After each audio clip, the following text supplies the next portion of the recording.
Saludos, bienvenidos a Valores de Acero, un programa en donde pues vamos reflexionando sobre los valores de cada día, valores que los vivimos y que no nos damos cuenta. La vida es tan acelerada que no nos damos cuenta de todo lo positivo que vivimos en nuestra propia persona y que damos a conocer en las otras. Ya saben que cualquier comentario o sugerencia es en nuestro correo valoresdeacero@ceartn.com. Hoy vamos a hablar de la promoción humana, pero la promoción humana desde un sentido católico cristiano y desde una acción social que va más allá de lo que puede ser una ONG. Una acción que viene desde la oración, desde su sentido de interioridad, desde una comunidad de agustinos recoletos que no solamente viven ahí en un lugar y en un espacio común, sino que también van viviendo con las personas de escasos recursos. Esto se llama la Ciudad de los Niños, un lugar que se encuentra en Costa Rica, en Cartago. Con nosotros está Fray Jesús María Ramos Leza, bienvenido, muchas gracias. Muchas gracias. Con él vamos a compartir este momento y pues lo que nos queda a partir de ahora y de este programa es hablar de las necesidades que hay en Centroamérica. Vamos a cubrir lo que es el escenario de Costa Rica. En este momento, Costa Rica, ¿cómo está? ¿Qué Producto Interior Bruto tiene? ¿Qué necesidades? Para que la gente y el público que nos está viendo pues conozca qué necesidades tiene un país centroamericano como Costa Rica. Pues tiene necesidades como de trabajo, ¿no? Tiene necesidades de unos ingresos económicos que les ayuden a salir adelante, ¿no? Tiene unas necesidades también de reforzar la parte educativa, ¿no? Y también de salidas en lo que es cualquier mundo laboral. Hemos puesto algunas necesidades a través de nuestro invitado, Fray Jesús María Ramos Leza, director de la Junta Directiva de la Ciudad de los Niños. ¿Qué es la Ciudad de los Niños para uno que no conoce? La Ciudad de los Niños es una institución de bienestar social, ¿no? Creada por ley de la República para dar solución a una situación de Costa Rica de niños que en aquel entonces, hace 56 años, estaban vagando por las calles, ¿no? Entonces llega un acuerdo entre la Iglesia y el Estado donde se trata de recuperarlos, llevarlos a un centro y darles todo lo necesario a nivel personal para salir adelante, tanto en alimentación, vestido, como también en formación, ¿no? Actualmente está ubicada en Cartago, ¿no? Y lo que se trata actualmente pues, es de retomar ese mismo espíritu con el que nació y ir a los lugares más pobres de Costa Rica y hacer la invitación para que, si quieren superarse, puedan tener como opción la Ciudad de los Niños, ¿no? Hacemos publicidad en lo que son zonas rurales, alejadas de las comunidades y con escasos recursos para superarse a nivel educativo. Hacemos también promoción en las zonas periféricas de las ciudades, ¿no? Con los consiguientes riesgos sociales, o muchachos que ya han dejado la escuela durante 1 o 2 años, ¿no? Pero que se reintegran nuevamente al sistema educativo. Con 15 o 16 años comienzan otra vez nuevamente su secundaria, ¿no? Y llamamos también a las familias que, por así decirlo, son de pobreza extrema o de escasos recursos. Ese más o menos es el perfil de ingreso para la Ciudad de los Niños. ¿Y cuántos niños hay ahora en la ciudad en este momento a esta fecha de 2014? Apenas estamos comenzando curso allá en Costa Rica y tuvimos un ingreso de 484 muchachos, ¿no? ¿De qué edades? Comprendidos entre los terminados su primaria, 13 años, hasta que algunos van saliendo ya con 21, 22 o 23 años. 481 muchachos. 481 muchachos que están no solamente lo que pueden ser 8 horas en una escuela, sino están las 24 horas en un lugar en donde aprenden a convivir, aprenden a rezar y también se van educando. Para un adulto, ¿esto qué es lo que le llama la atención a un religioso a una persona religiosa, a un religioso agustino recoleto, cuando va a la ciudad de los niños, ¿qué es lo más llamativo? Es la inmensidad de lo que supone la obra, ¿no?, de atención directa a estos muchachos las 24 horas del día y durante todo el año, ¿no? Eso es lo que más le llama la atención, aparte de toda la infraestructura y la logística para poder atender a todo el personal, ¿no? El eje principal pues, son los muchachos y cómo en torno a ellos gira todo lo que es alrededor, ¿no?, desde los formadores humanos que viven con ellos, desde los profesores a quienes les dan clases y todo el personal administrativo que está en función de todos esos muchachos para que su estancia ya sea pues, lo más adecuada posible. O sea, que hay una línea académica, una línea emocional, vamos a decirla, y una línea religiosa. Sí, la formación que damos, buscamos que sea una formación integral, ¿no?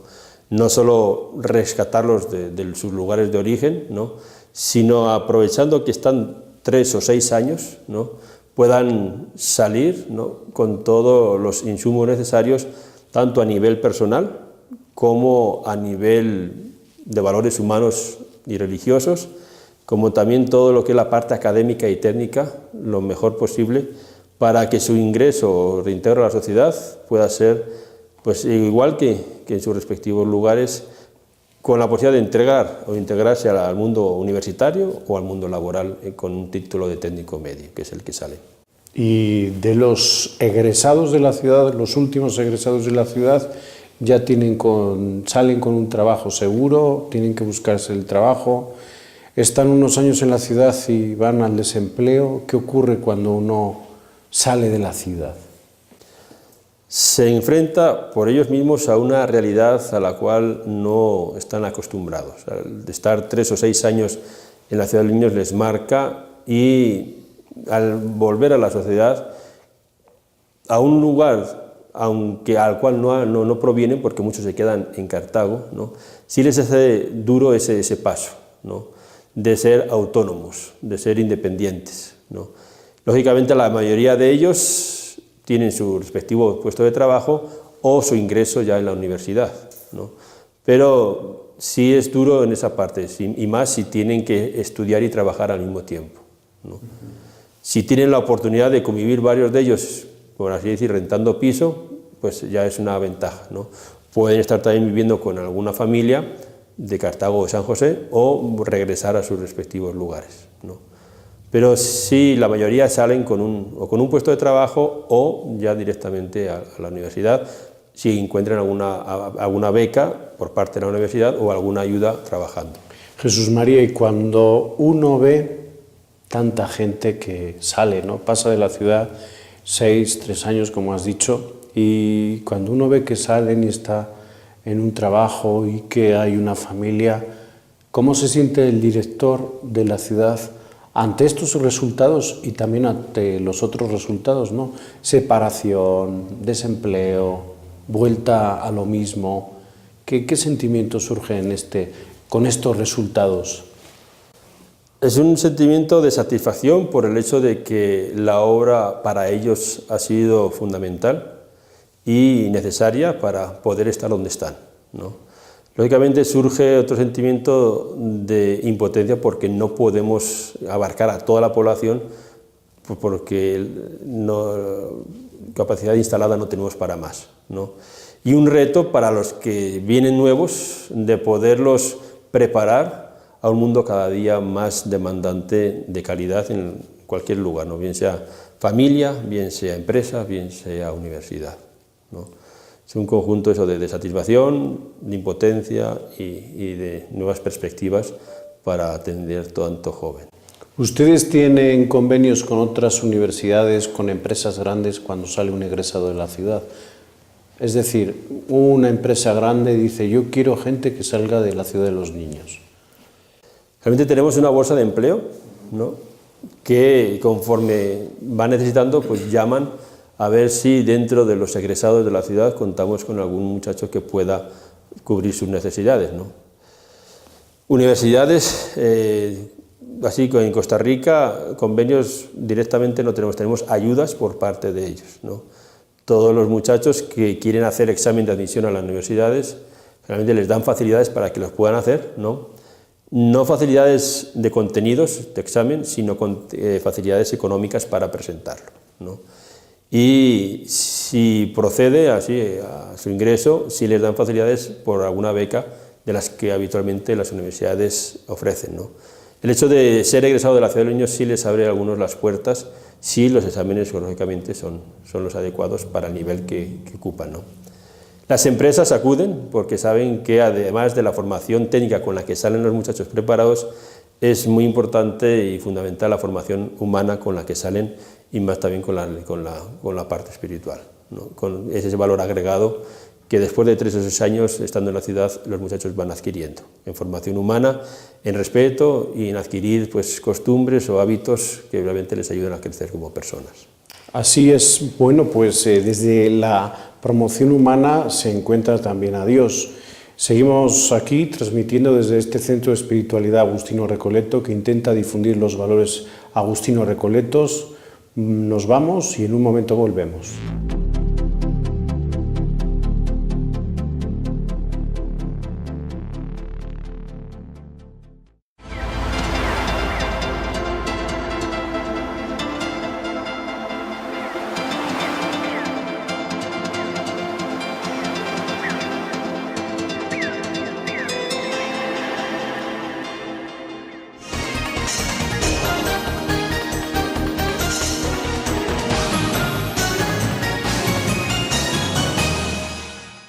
Bienvenidos a su noticiero Las 5 de Eloy. Yo soy Eloy Saavedra y como siempre es un placer y un gusto llevar las noticias más relevantes del mundo de la fe católica.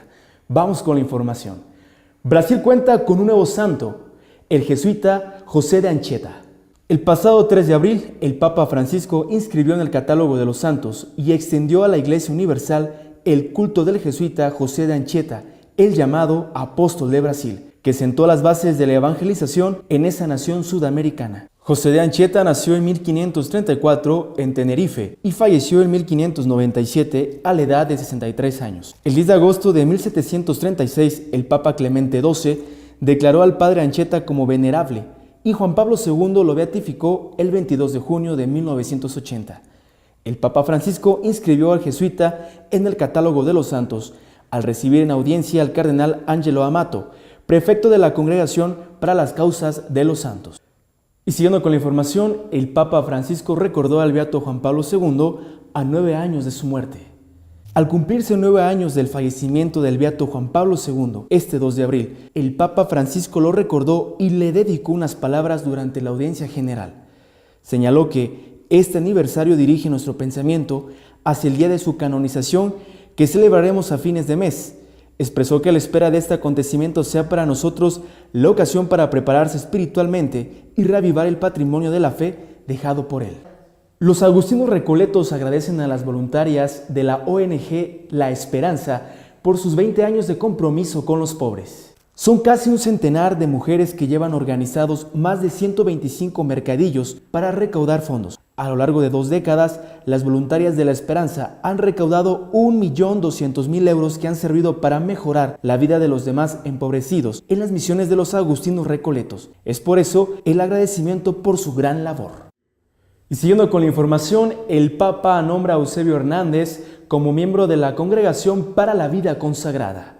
El Santo Padre ha nombrado al agustino recoleto Eusebio Hernández Sola, obispo de Tarazona, Zaragoza, España, nuevo miembro de la Congregación para los Institutos de Vida Consagrada y Sociedades de Vida Apostólica.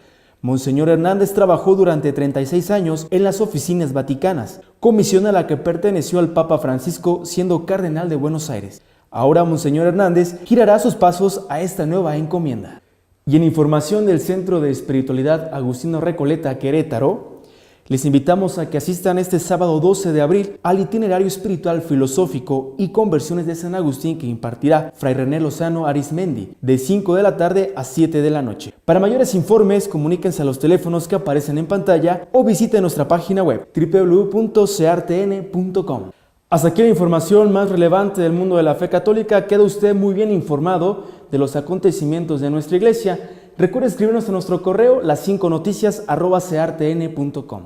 Yo soy Eloy Saavedra, esto fueron las 5 de Eloy, los espero en nuestra próxima emisión.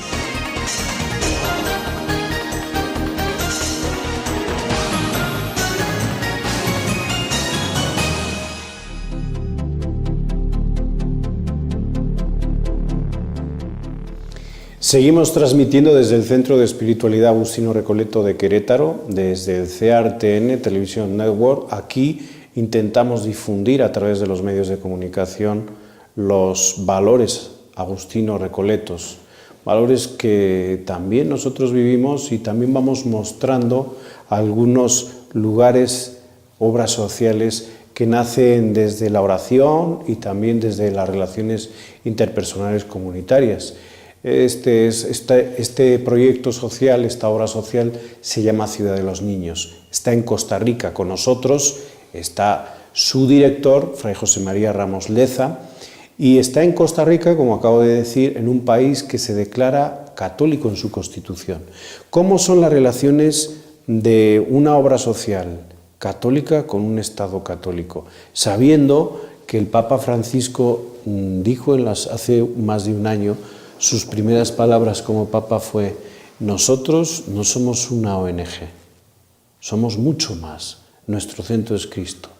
¿Cómo un Estado que se considera católico, un político que entra a una obra social católica, entra a la Ciudad de los Niños sin que haga daño a todo lo que una comunidad de frailes agustinos recoletos hace cada día ahí?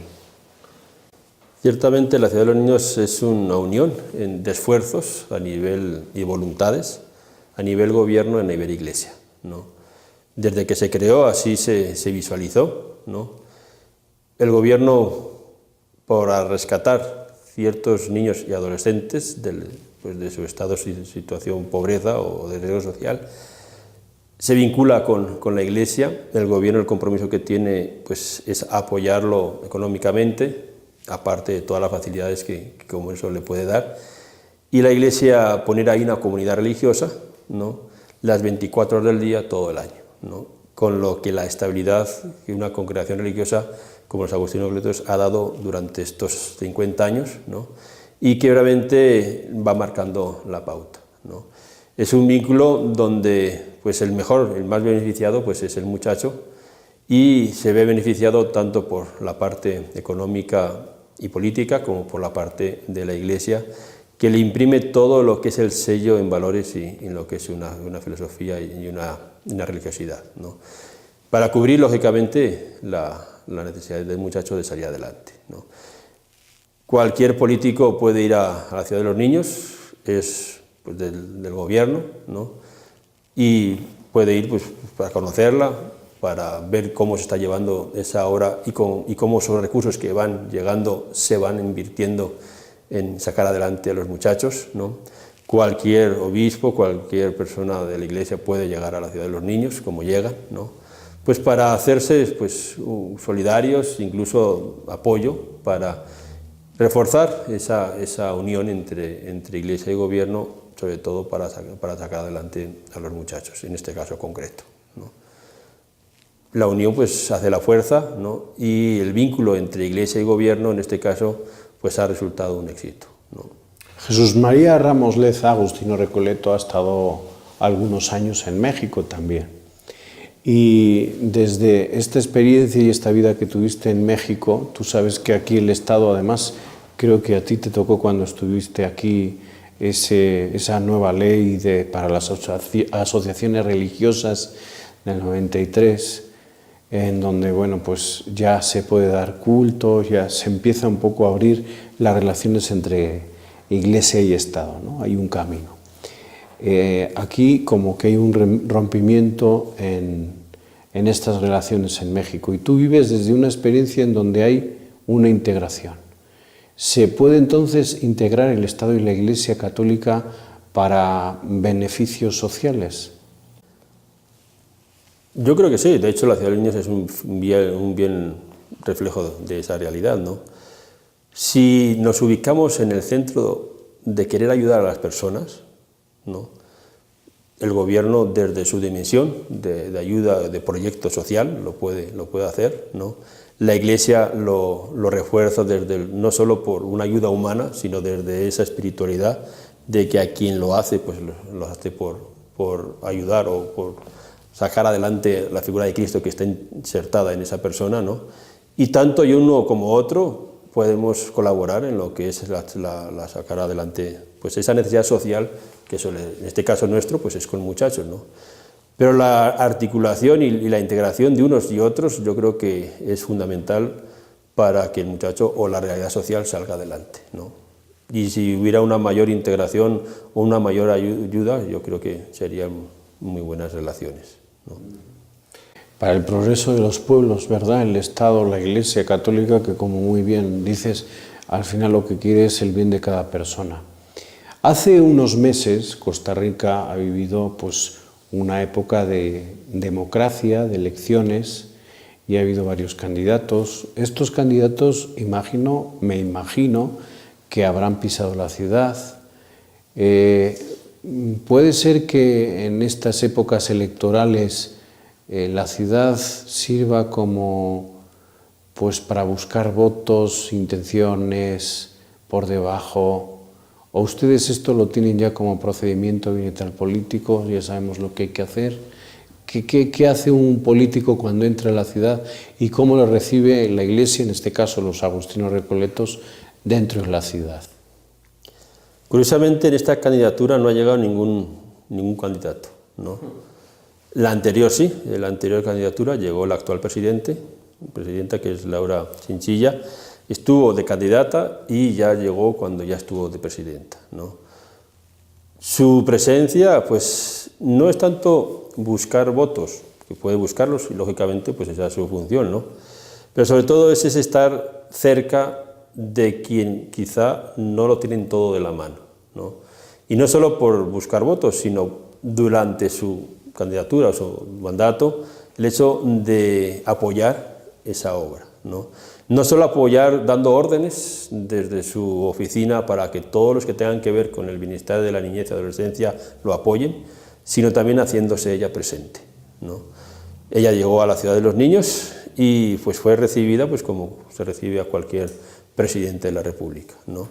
Con los diferentes honores. Estuvo inaugurando varias de las obras que se hicieron con los recursos que del gobierno van llegando y felicitó por la administración, ¿no? Y sobre todo a los muchachos porque lo que ellos le enseñaron, que era pues lo que hacen en sus respectivos talleres y lo que ellos piensan hacia el futuro, ¿no? Pues los felicitó por esa visión de momento y por esa visión también de salir adelante, independientemente de los recursos que en sus respectivas casas tengan, los escasos recursos, o de que pues, si antes no tenían mayores visiones, ahora los van adquiriendo, ¿no? Actualmente no ha llegado ningún candidato y esperamos que durante este mes que falta, estos días, pues pueda acercarse cualquiera de ellos, porque pues, si quiere pues, hacerse presente, pues con mucho gusto los recibimos. Allí no cerramos las puertas a nadie, porque digo, esa obra es nacional y cualquiera que quiera llegar pues puede hacerlo. ¿Quién es el que da las ayudas? El presidente en nombre del Estado, ¿no? ¿El presidente o es el Congreso, la legislatura? ¿Quién es el que va dando, pues proporcionando la ayuda que necesita la Ciudad de los Niños para llegar a todas esas zonas de escasos recursos? Prácticamente es la Asamblea Legislativa, ¿no?, quien va pues, aprobando los presupuestos y elaborando leyes de beneficio para instituciones sociales, entre ellas la Ciudad de los Niños, ¿no? Entonces es pues, los diputados elegidos por el pueblo los que, sesionando pues, en vistas a desarrollar proyectos de bien social, pues siempre tienen en cuenta lo que es la Ciudad de los Niños, ¿no? Otras instituciones, porque así lo tienen por sus respectivas leyes, como pues es la Junta de Protección Social, que es la que recauda todos los fondos de sorteos y loterías que hacen en Costa Rica y que reparte todos aquellos premios que no se los lleva la gente, ¿no? Entonces no se los puede quedar ella, sino que los reparte por todas las instituciones también de bien social, ¿no? El Patronato Nacional de la Infancia, lógicamente, también apoya, puesto que pues ahí al tener tanto niño y menor de edad, pues se ve vinculado también con ellos y de hecho estamos, por así decirlo, auditorados o fiscalizados por el patronato para que todo lo que ahí se hace pues sea conforme a los derechos de la niñez, ¿no?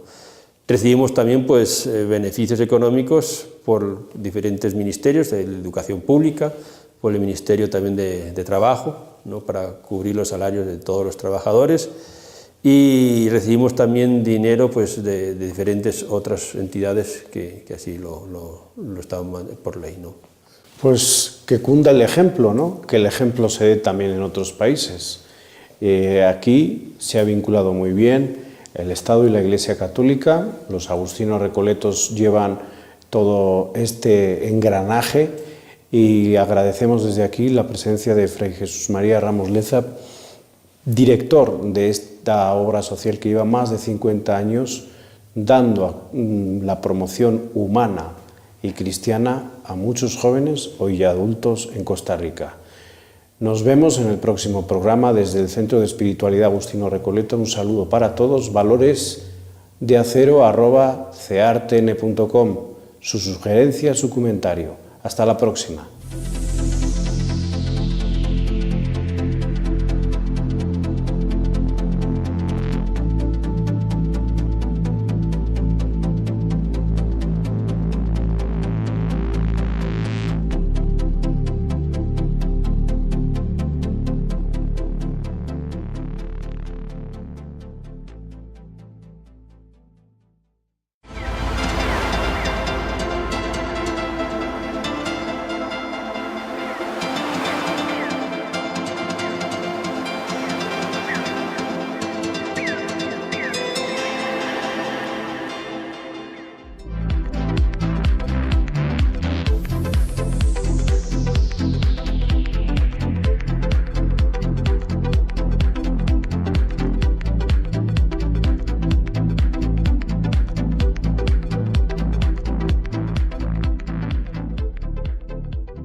Bienvenidos a su programa El Cuarto Invitado.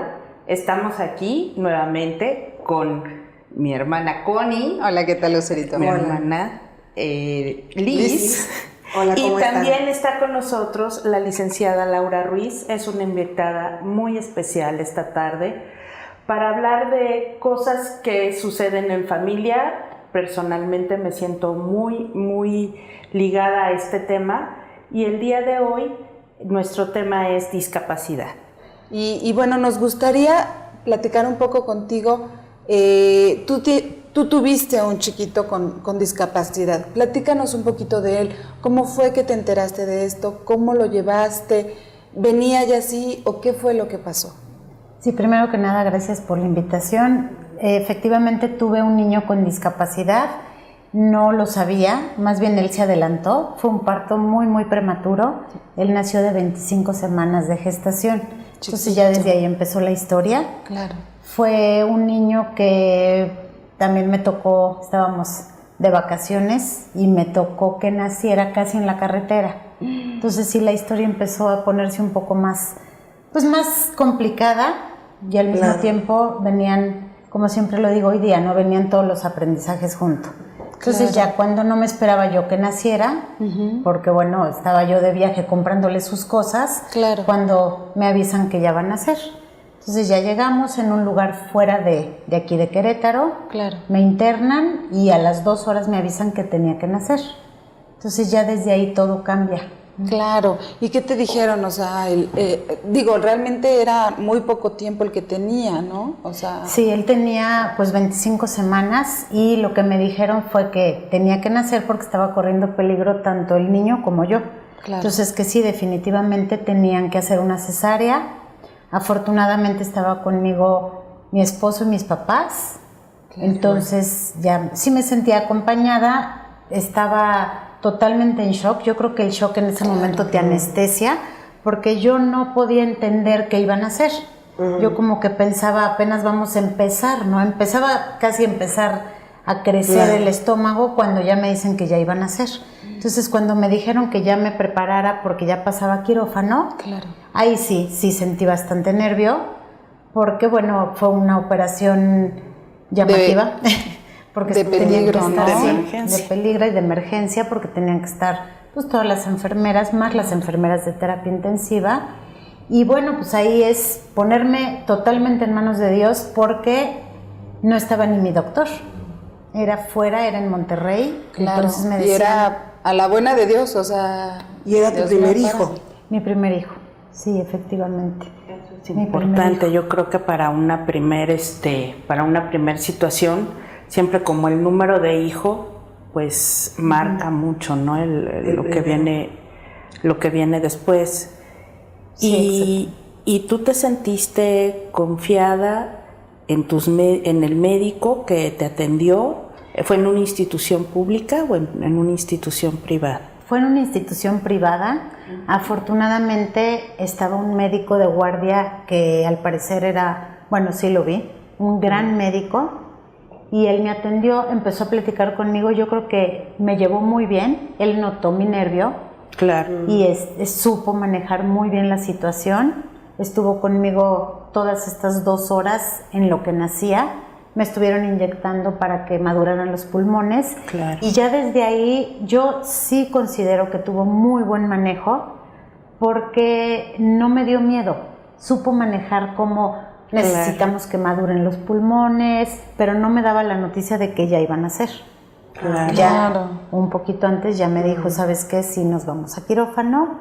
Okay. Y ahí fue cuando ya pasamos. Entonces sí me sentí con confianza. Tuvo una personalidad muy, muy cercana.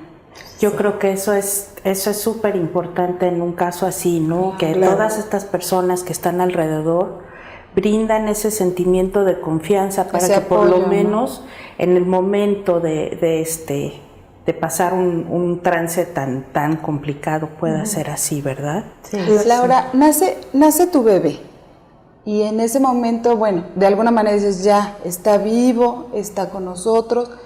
¿Qué pasa después? O sea, ya cuando te dicen, ya nació tu bebé, pero está muy chiquito, ¿qué te empiezan a decir los doctores o el proceso que continúa? Sí, lo primero que me dicen es que definitivamente hay muchas posibilidades de que no sobreviva por su inmadurez. Claro. Estaba demasiado chiquito y empieza a luchar. Ahí es en donde empieza su gran batalla. Él empieza a luchar y a los 5 días de nacido, más o menos, tiene una hemorragia cerebral. Entonces ahí sí entra en estado de coma y los doctores me dicen, ahora sí, ya tienes que aceptar la situación porque es imposible que viva, le quedan muy poquitas horas. O sea, lo habían desahuciado en ese momento. Sí, porque la hemorragia era muy, muy fuerte. Es una hemorragia de 4º grado. Bueno, fue una hemorragia de 4º grado que me platicaban que era fuera y dentro de ventrículo. Entonces aquí la situación es que sí le afectó, le tapó un conducto y entonces entró inmediatamente en estado de coma. Le quitaron todos los apoyos, todos los apoyos, y empezó a luchar. Entonces yo recuerdo mucho haber pasado a despedirme, porque yo resignada dije, bueno, ya pasé, me despedí, le agradecí. Bueno, fue toda una escena. Claro. Y tengo muy presente a una enfermera que se acercó y me dijo, ¿sabe qué, señora? Mientras haya vida, hay esperanza. Y ahí fue como si me cambiaran el chip. Claro. Y entonces ahí me transformé. No quiere decir que haya sido yo la que hizo que viviera, por supuesto que no. Sí transformé la manera de ver la situación. Claro. Entonces ahí empecé a decir, bueno, cada minuto es ganancia. Claro. ¿Sí? Mientras Cada él esté minuto. aquí, Sí. ¿no? Hay Los que doctores aprovecharlo. sí me decían que le pidiera a Dios que se lo llevara porque su calidad de vida iba a ser muy, muy, muy difícil, que iba a tener una parálisis cerebral infantil muy severa. Pero ya para mí la verdad es que el que se quedara como se quedara. Ya cuando te presentan la situación de que no va a vivir, Claro. ya lo que te digan como quede, ya bueno, para mí en lo personal ya no era tan importante. Ya yo decía Era como que... como esa diferencia entre que te den la noticia de que está desahuciado a que tenga la posibilidad de vivir. ¿Tú podrías decir en tu experiencia como madre que eso es un privilegio, el poder ver a tu hijo vivo? Sí, poder verlo vivo, los minutos que tengas, pues para mí era mi primer hijo y soy maternal, entonces para mí el poder acercarme, agradecerle, sentir el ser madre, yo creo que es muy importante. Entonces yo creo que ahí fue también cuando me cambió de un panorama tan difícil que me presentaron, como era despídete porque va a morir o así, a decir, bueno, tengo una esperanza, ¿no? Claro. Que yo creo que fue clave. Qué importante puede ser, porque también tuve diagnósticos muy fuertes. Claro. Cuando algunos doctores me decían, pídele a Dios que se lo lleve, no Claro. lo entendía, ¿no? Yo decía, a ver cómo, pero alcancé a equilibrar un poquito con esta otra enfermera y en ese momento decidí tomar lo positivo. Y Claro. decir, bueno, pues si la enfermera me dice, mientras haya vida y esperanza, pues a lucharle.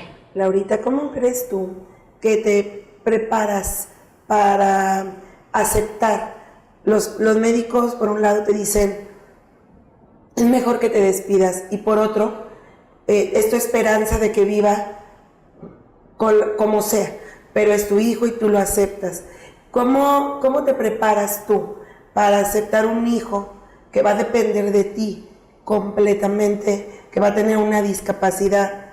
¿Crees que desde ese momento empezaste a prepararte? Mira, yo creo que en ese momento no estaba con tanta conciencia de saber qué era tener un hijo con discapacidad. Yo creo que en ese momento yo lo veía en un hospital, en una terapia intensiva, luchando, y yo creo que no alcanzaba a ver lo que implica tener un hijo con discapacidad. Claro. En ese momento todavía no creo haber, yo creo que me empecé a preparar con los meses, porque fueron muchos meses los que estuvo en terapia intensiva. Claro. Entonces, como iba pasando el tiempo, yo creo que me fui preparando, ¿no? Poco a poquito, pero yo creo que no acabas de prepararte en esta situación. Pero es un gozo. Claro, un gozo. Claro. Piénsalo, vamos a un corte y ahorita regresamos. Estamos en el cuarto invitado. Gracias por estar con nosotros.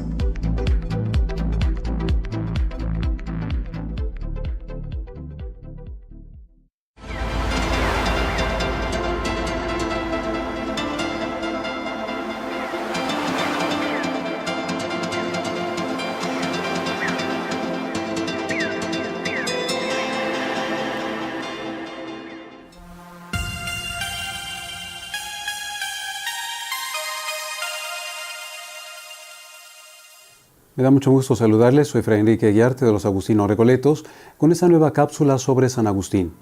Hoy quiero hablarles de las 3 conversiones de San Agustín. El Papa Emérito Benedicto XVI, en una visita que hizo el día 22 de abril del año 2007 a la tumba de San Agustín, lo presentó como el modelo del hombre convertido para el hombre contemporáneo. San Agustín es el hombre que a lo largo de su vida vivió muchas conversiones, pero el Papa Benedicto XVI lo presenta como modelo para nosotros hoy con esa invitación para la conversión, y él fundamentalmente nos habla de 3 conversiones en San Agustín. 3 conversiones que se dan, nos comenta el Papa Benedicto XVI, a la luz de la Sagrada Escritura. Nos comenta el Papa Benedicto XVI que la Biblia era para San Agustín ese libro que servía a él como una brújula para poder guiar sus pasos hacia Dios. Y la primera conversión de San Agustín es lo que llama el Papa Emérito Benedicto XVI, es su conversión moral. Sucede a la luz del texto de Romanos 13:13 y sucede en el año 386 en ese jardín de Milán, donde San Agustín, escuchando la voz que le hablaba y que le decía toma y lee, tomó el texto de las cartas de San Pablo y leyó en estas cartas de San Pablo este texto, Romanos 13:13, invitándole precisamente a la conversión. Este texto de la carta de los Romanos hace que San Agustín rompa con su anterior vida de pecado y decida unirse a la Iglesia Católica, entregándose totalmente a Dios. Ve San Agustín en este texto de la carta de los Romanos una llamada de Dios a un cambio en su vida, y San Agustín realiza ese cambio, esa conversión moral absolutamente, porque su mente estaba ya convertida a Cristo, y con este texto lo que hace San Agustín es solamente adaptar su propia vida moral a Jesucristo. El Papa señala también que esta conversión moral trae consigo una conversión monástica. San Agustín no solamente se convierte en cristiano plenamente esa noche de Pascua del año 387, sino que toma también la decisión de convertirse en monje, es decir, de dedicar toda su vida solamente a Dios. Siendo monje, es como sucede la segunda conversión que nos presenta el Papa Benedicto XVI, una vez más a la luz de otro texto de San Pablo. Y nos encontramos ya unos cuantos años después de esa primera conversión de San Agustín, cuando San Agustín es ya monje en su ciudad natal de Tagaste, y estando en Tagaste, San Agustín decide hacer un viaje a la ciudad de Hipona, el año 391, para hablar con un amigo y para fundar un monasterio. Y aquí en la ciudad de Hipona reconocido por los fieles de Hipona y por el obispo de Hipona, que era el obispo Valerio, lo eligen para ser sacerdote de la misma diócesis de Hipona y lo obligan a San Agustín a aceptar el ministerio sacerdotal. San Agustín en un primer momento, como él mismo lo confiesa dentro de su obra clásica que son las Confesiones, había pensado huir a la soledad. Pero ¿qué fue lo que detuvo a San Agustín para que no huyera de esta ordenación sacerdotal que de alguna manera rompía sus propios planes monásticos? Lo que detuvo a San Agustín, como lo señala el mismo Papa Benedicto XVI, será la lectura de la Sagrada Escritura. El texto de la segunda carta a los Corintios, capítulo 5, versículo 15, donde San Pablo dice: si uno ha muerto por todos, todos tenemos que entregar la vida por los hermanos. San Agustín se siente llamado precisamente a esta vida pastoral y renuncia a esta vida de soledad, de oración, de alejamiento del mundo para seguir la vida comunitaria, pero entregado en una vida pastoral. Se considera, por lo tanto, esta la conversión pastoral de San Agustín, que se completará y se plenificará cuando San Agustín sea elegido obispo de la ciudad de Hipona el año 395.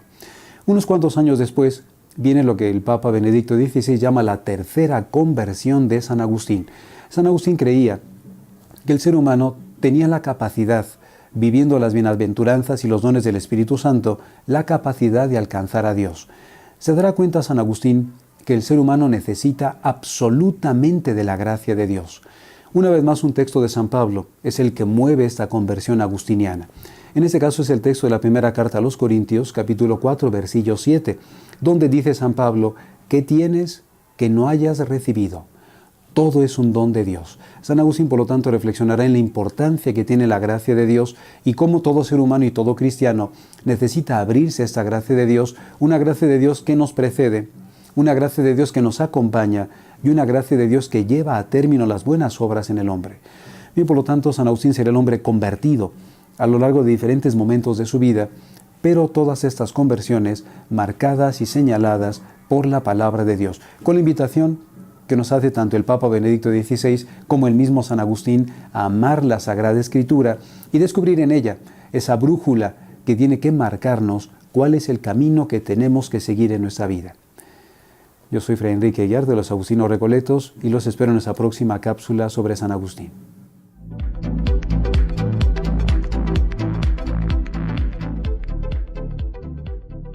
Continuamos en el cuarto invitado en nuestro programa de discapacidad. Laurita, verdaderamente te damos gracias por estar con nosotros y contarnos esta parte tan íntima de tu vida. Yo quisiera preguntarte, porque es una situación como muy común, que una vez que ya llegas a tu casa con tu chiquito, ¿cuál es ese primer sentimiento de ya verte a solas con él y con la responsabilidad? Y un poquito también que nos pudieras platicar del entorno, cómo no nada más eres tú con tu problema, sino toda la familia que influye, tu pareja. ¿Pudieras compartir con nosotros esa parte? Claro que sí. Yo creo que ahorita dijiste un punto muy importante. Cuando está en el hospital no es tanta la responsabilidad, porque lo único que estás viviendo es esperar a que te digan las noticias, pero el niño está manejado por enfermeras, por doctores. Ya que te lo entregan es cuando realmente yo creo que empieza la realidad, ¿sí? Porque es cuando ya te enfrentas a la responsabilidad total, es cuando ya ves la dinámica familiar, es cuando te das cuenta que sí va a cambiar. ¿Por qué? Porque el tener un bebé cambia una dinámica familiar. Ahora, el tener un bebé con riesgos de salud cambia todavía más, porque sí tienes que estar muy atento, tienes que estar, entonces la dinámica totalmente cambia, ¿sí? Y aparte el manejo del dolor es muy diferente en cada uno de los integrantes de la familia. Entonces, a lo mejor yo en ese momento lo acepté, será por algo de mi historia, y en ese momento, bueno, yo lo que quería era tenerlo, ¿sí? La manera en la que lo vivió el papá es totalmente diferente. Él a lo mejor no podía enfrentar ese dolor y él prefería retirarse un poco. Los abuelos, claro. ¿Sí? También los abuelos. Hay una parte, depende de la personalidad, claro. Hay personas que sí se acercan y enfrentan este dolor, y hay algunos que prefieren retirarse, y a lo mejor en ese momento no lo alcanzaba a entender, pero hoy día me doy cuenta es totalmente comprensible. Claro, No todos claro. vamos a responder igual al dolor, pero sí se ve afectada la dinámica familiar por completo. Porque aparte depende mucho de la salud del niño. Es como, Por siempre he supuesto. dicho yo, es como una montaña rusa y cuando el niño está bien de salud, todos vamos Todo va felices, bien. va Pero subiendo. cuando no. Pero cuando no, viene la bajada y todo cambia. ¿Sí? Y yo te quiero preguntar, en ese entorno familiar que tú sentías y que veías, ¿sentías rechazo hacia tu parte, hacia tu niño? ¿Alguna vez sentiste rechazo de tu familia, de tu esposo, de tus amigos? ¿Era visible su discapacidad? Sí, totalmente visible. Bueno, fue un niño muy chiquito, mucho tiempo, porque él todo su primer año de vida pesó 3,5 kilos. Muy Entonces, chiquito. al principio daba mucha ternura, porque aparte para mí ya era un niño de 1 año, entonces yo ya lo vestía como niño de 1 año y no me daba cuenta que sí impactaba ver a un niño de este tamañito, vestido con zapatitos y todo. Esa parte a lo mejor ayudó, pero no tanto sentí rechazo, sentí dolor. Sentí dolor de parte de los familiares. De los amigos también, sin embargo yo creo que los amigos lo que sentí también fue mucha solidaridad. Entonces se acercaron y de lo que platicaba de la salud se requiere muchísima rehabilitación. Claro. Entonces aquí lo que se hizo como una red en donde se empezaron a involucrar a hacer la rehabilitación. ¿Cómo se llamaba tu chiquito? Gustavo, le decíamos Tabito. Tabito. Y él, de alguna manera, te empezaste a dar cuenta que él iba, pues como tú dices, creciendo poco a poquito. Pero tú, ¿cómo enfocaste esta parte del dolor y esta parte del trabajo? Porque obviamente, supongo que te dedicaste a él, ¿no? Pues en cuerpo y alma. Totalmente, totalmente. Yo creo que cada uno, como decía, tenemos nuestros mecanismos de defensa y el mío yo creo que fue poner esta parte de responsabilidad de decir, a lo mejor ahorita debo de rehabilitarlo, estar con él. Entonces me dediqué totalmente a la terapia física, su alimentación, a ver doctores. Claro. Sí, entonces eso fue mi Esa fue mi la forma en manera. que tú lo enfocaste. ¿El qué tenía, Laura? Parálisis cerebral infantil de custodia total. ¿Qué es eso? ¿Qué es la custodia ¿Qué total? Lo que significa? pasa es que a lo mejor mucha gente que nos está viendo No entiende entendemos. la parálisis cerebral porque es como lo más común, el nombre más común. Pero ¿qué quiere decir la custodia total? La custodia total son los niños de parálisis cerebral que son totalmente dependientes. Okay. Él en especial no tenía ningún movimiento voluntario y tampoco no podía ver, no hablaba, entonces es un chiquito que se expresaba con algunos movimientos que hay que ir conociendo mucho. Claro. Ya después de años yo me di cuenta cuando movía la piernita, pero pues sí hay que conocerlo. Entonces, custodia total hay que darle de comer en los horarios, hay que estar muy atentos a que no se pase porque tomaba medicamentos, hay que hacerle su terapia, estar vigilando que el pañal esté limpio. Claro. Porque sí lloraba, sí lloraba, pero entonces sí es como jugar un poquito a adivinar si se siente mal, si es el pañal, si está incómodo, si tiene hambre. ¿Qué es lo que le pasa? ¿Qué es lo que le pasa? ¿Qué siente? Laura, yo te admiro porque, dime, después de tener un chiquito así, después de pasar por una situación tan difícil, decides tener otro bebé. ¿Cómo es esto? O sea, ¿cómo haces ese proceso de decir, híjole, voy por el marido? Y tu marido, ¿no? El de decir, aunque tengo este chiquito que necesito entregarle mucho tiempo, mucho de mi tiempo, mucho de mi presencia, deseo otro bebé. ¿Cómo haces eso? Pues mira, fueron 5 años de esperar entre uno y otro y dedicarme a él. Y honestamente yo creo que sí fue una necesidad mía y sí le agradezco en aquel momento al que fue mi esposo, porque pues yo creo que accedió y a lo mejor ni siquiera estando tan convencido, ¿no? Claro. Y la verdad yo creo que yo también ya lo que le dije fue, la verdad ya tengo ganas de oír otro tema que no sea el neurólogo, ya tengo ganas de oír otra actividad que no sea terapia física y rehabilitación, y sí oír a alguien corriendo por aquí que grite mamá, y quiero realmente ver una travesura. Entonces sí tomé medidas de prevención, sí busqué una doctora genetista, nada más para descartar que fuera genética la situación. Me hicieron estudios y cuando me dijeron que no era genético, él nació por una infección. Entonces no había problema, ¿no? Entonces ya, ahí fue cuando sí ya nos atrevimos. ¿Y qué pasa cuando tienes tus dos chicos? O sea, cuando conjuntas el ser madre de un chiquito con estas características, con una chiquita, porque es niña, ¿no? Es niña, sí. Bueno, con otra niña que además pues viene rebosante de salud, de felicidad, de todo, de energía. Y que ahora te la tienes que dividir el tiempo, la energía, todo en dos. Fue sorprendente. Me sorprendía mucho ver que se sentara sola, ¿no? Y tú casi ¿Cómo? claro. Se sienta solo. Desde la salida del hospital, ¿no? Sí, Otra sí, cosa. sí. También fue un poquito prematura. Entonces sí me asusté. También me tenían muy cuidada. Claro. Muy cuidada. Entonces sí fue un poquito de susto. Pero prematura me refiero a 8 meses y medio. Bueno, no, ya estaba más Sí, para bueno, acá que para allá, claro. ¿no? Sí. No, nada comparado a los 5 meses y medio. Pues sepan que siempre hay una luz que es Dios y que está con nosotros siempre, y que yo creo que veló por ti, veló por tu familia, te permitió salir adelante. Continúen con nosotros, fue un placer. Gracias hermana Lucero, hermana Connie, gracias Laurita por estar con nosotros.